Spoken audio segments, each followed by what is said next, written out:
Start by expanding out all these brackets. Okay. You end up getting this.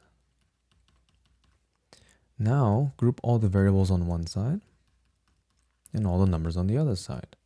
Here we have minus 4 minus 12. That's minus 16, right?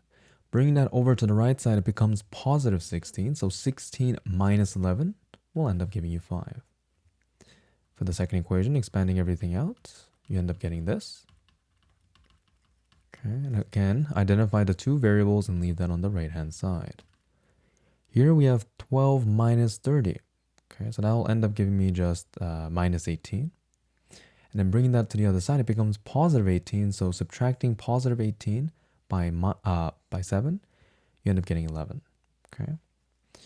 So I want to have this. We want to cancel out one of the variables, right? So let's start by multiplying this top equation by 3 and the bottom by 4. Then what I do, right? The first equation here will become 12x and then something. And the bottom will also become 12x and something. So subtracting it, right, the x's disappear. So here we get minus 9y, 5 times 3 is 15. Here 5 times 4 is 20, so positive 20y. And then 4 times 11, okay?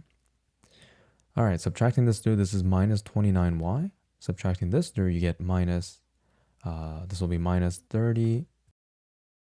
No, this will be minus 29, okay? So then y has to be then 1.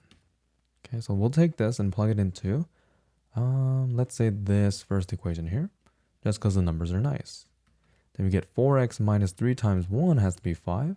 This is minus 3, so I have to add 3 to both sides. Right? Divide both sides by 4, and you get 2.